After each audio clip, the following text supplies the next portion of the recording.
Hazreti İsa şagirdlarga yana mundaq dedi. Ko'nglinglarni bearam qilmanglar.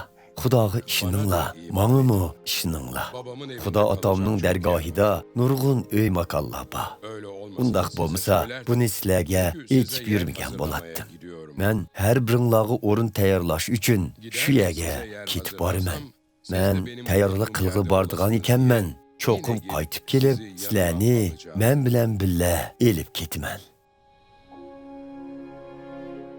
Shundaq bo'lganda, men qayerda bo'lsam, sizlarmi shu yerda bo'lasizlar. Ey Rabbim, sizning qayerga ketganligingizni bilmaymiz. Shundaq turuqliq, u yo'lni qandoq bilamiz? dedi Tomas. Hazreti İsa uningga: "Yo'l, haqiqat va hayotlik o'zimdirman. Meningsiz hech kim Xudo otamning yeniga bora olmaydi. Agar meni to'nigan bo'lsanglar, otamni to'nigan bo'lardinglar. Hozirdan boshlab uni tonidinglar, ham uni ko'rdinglar. Ey Rabbim, otingizni ko'rsib qo'ysingizlar, rozi bo'latdiq", dedi Filip. Filip dedi Hazreti İsa: "Sizlar bilan birga bo'lganimga talay vaqt bo'ldi. Meni texcha tonimadingmi? Meni ko'rgan kishi otam Xudoni ko'rgan bo'ladi. Shundaq turuqliq, sen nemishqa yana bizga otingizni ko'rsatding deysan. Men otamda, otam menda ekanligiga ishonmamsan. Sizlarga aytgan so'zlarimni o'zligimdan aytganim yo'q. Balki mening otam aytgan. U menda turib xizmatlarini qilyotidi. Men otamda, otam menda deganimga ishoninglar. Hech bo'lmaganda mening qilganlarimdan menga ishoninglar. Bilib qo'yinglarki, menga ishongan kishi mening amaliyatimdek qila oladi. Bundaq kishi buningdimi ulug' ishlarni qiladi. Chunki men otamning yeniga qaytib ketaman.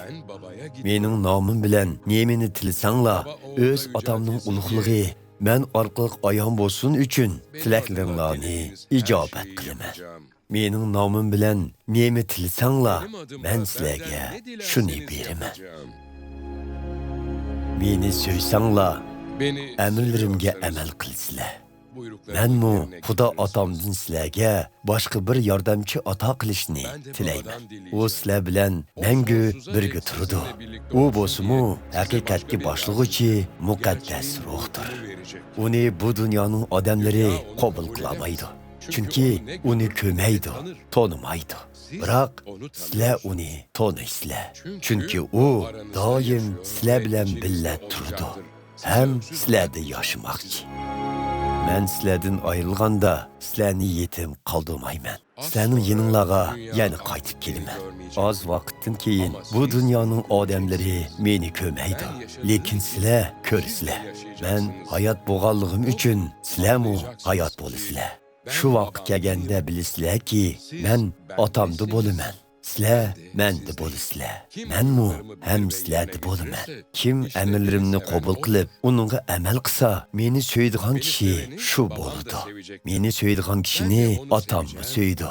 Menmu uni so'yman va o'zimni uningga ayon qilaman. Meni so'ydigan kishi deganimni qiladi. Otammu uni so'ydi. Otam bilan ikkimiz bundaq kishining yeniga berib, uning bilan birga makon quramiz. Meni so'ymaydigan kishi deganimni qilmaydi. Sizlar anglayotgan so'zlar mening emas, balki meni avatgan otamninkidir. Men sizlar bilan birga bo'layotgan chig'imda sizlarga bularni dedim. Lekin otam mening nomim bilan avatgan yordamchi, ya'ni o'zining muqaddas ruhi sizlarga hammani o'rgatadi. Ham mening aytgan hamma so'zlarimni esinglarga soladi. Sizlarga omonlik qoldirman. O'z omonligimni sizlarga taqdim qilaman.